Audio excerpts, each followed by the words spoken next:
ఈరోజు మనమందరం ఇక్కడ సమావేశమయ్యేదానికి ఒక కారణం ఉంది. మన అందరి మీద ఈరోజు ఒక గురుతరమైన బాధ్యత ఉంది. ఎందుకంటే ఈ రాష్ట్రంలో నారావారి నరకాసుర పాలన జరుగుతోంది. సో ఈరోజు వైఎస్ఆర్ కాంగ్రెస్ పార్టీలో ఉన్న ప్రతి మహిళ, ప్రతి కార్యకర్త ఒక సత్యభామలాగా ఈ నారావారి నరకాసుర ప్రభుత్వాన్ని అంతమొందించే విధంగా నడుం బిగించాలని కూడా ఈ సందర్భంగా మీ అందరినీ కోరుకుంటున్నాను. ఎందుకంటే చంద్రబాబు నాయుడు వచ్చి దాదాపుగా ఏడాది అవుతుంది.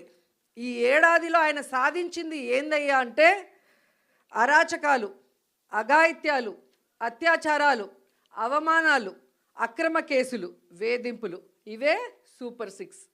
సో ఈ సూపర్ 6 ఇవ్వడానికి ఉత్సాహం చూపిస్తున్నాడు తప్ప మనం మహిళలకు ఇచ్చిన వాగ్దానాల్ని నెరవేర్చాలన్న చిత్తశుద్ధి వాళ్ళకి లేకపోవడం అనేది మనం అందరం కూడా గమనించాలి.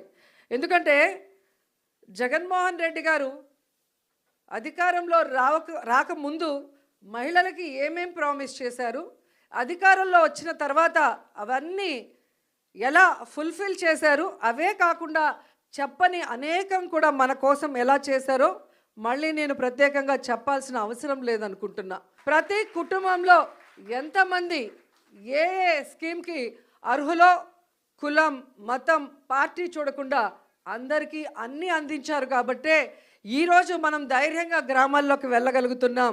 ఎక్కడ మనం కనిపించినా అయ్యో మేము తప్పు చేశామని కొంతమంది, అయ్యో మేము అన్నకు ఓటేసాం ఎక్కడికి పోయిందని కొంతమంది, ప్రతి ఒక్క మహిళ వైఎస్ఆర్ కాంగ్రెస్ పార్టీ వాళ్ళు, వైఎస్ఆర్ కాంగ్రెస్ పార్టీ సింపథైజర్స్ ఓపెన్గా బాధపడుతుంటే తెలుగుదేశం, జనసేన వాళ్ళు లోపల ఏడుస్తున్నారు.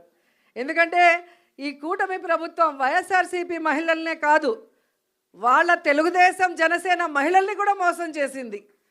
వాళ్ళకు కూడా అమ్మఒడి లేదు, వాళ్ళకు కూడా చేయూత లేదు, వాళ్ళకు కూడా ఆరోగ్యశ్రీ లేదు, వాళ్ళకు కూడా ఏ ఒక్క సంక్షేమ పథకం సూపర్ 6 లేదు.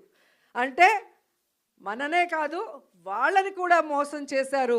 మనం బయట చెప్పుకోగలుగుతున్నాం, వాళ్ళు చెప్పుకోలేక కుమిలిపోతున్నారు అన్నది నిజమని కూడా ఈ సందర్భంగా తెలియజేసుకుంటున్నాం.